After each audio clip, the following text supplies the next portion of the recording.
আসসালামু আলাইকুম। Launch travel ভিডিওতে আপনাকে স্বাগত। সরাসরি হাজি ইকবাল শিপিং ডকইয়ার্ড থেকে ভিডিওতে দেখতে পাচ্ছেন আমি জাহিদ 4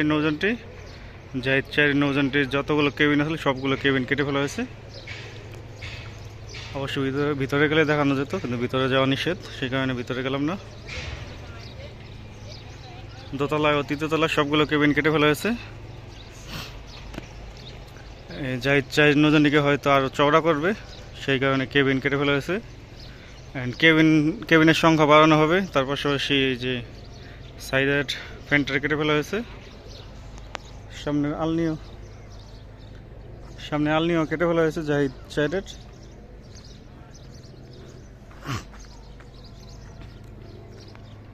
জাহিদ 4-এর রিবডি করতে কমসে কম 6 থেকে 7 মাস লেগে যাবে।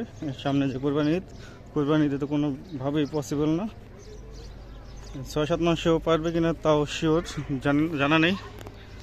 যেই কাজ ধরছে জাহিদ 4-এর। ইঞ্জিনেরও পরিবর্তন আনা হবে, ইঞ্জিনকে আরও শক্তিশালী করা হবে।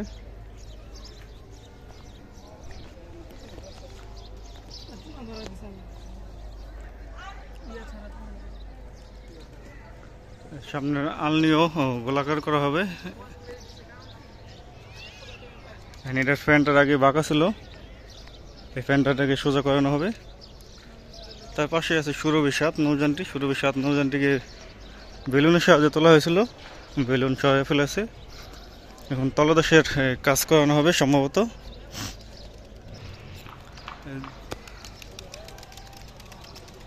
দেখতে পাচ্ছেন জাহিদ 4-এর কোনো কেবিন নেই এখন বর্তমানে। তলদেশের কাজ করানো হবে। ক্ষতিগ্রস্ত প্লেটগুলো চেঞ্জ করবে। এই ক্ষতিগ্রস্ত প্লেট এগুলো ফলে ফেলা হয়েছে, যেগুলো ক্ষতিগ্রস্ত এগুলো চেঞ্জ করে নতুন প্লেট লাগানো হবে।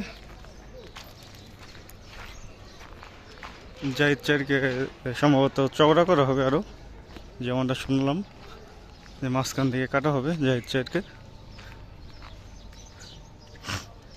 এই হচ্ছে সুরভি 7 নৌযানটির নিচের অংশ। তো যখন মাঝখান থেকে কাটা হবে তখন আবার একটি ভিডিও আপলোড দিব। এই জাহিদ 4-এর ভিডিওটি আজকে এই পর্যন্তই। এতক্ষণ সাথে থাকার জন্য অসংখ্য ধন্যবাদ।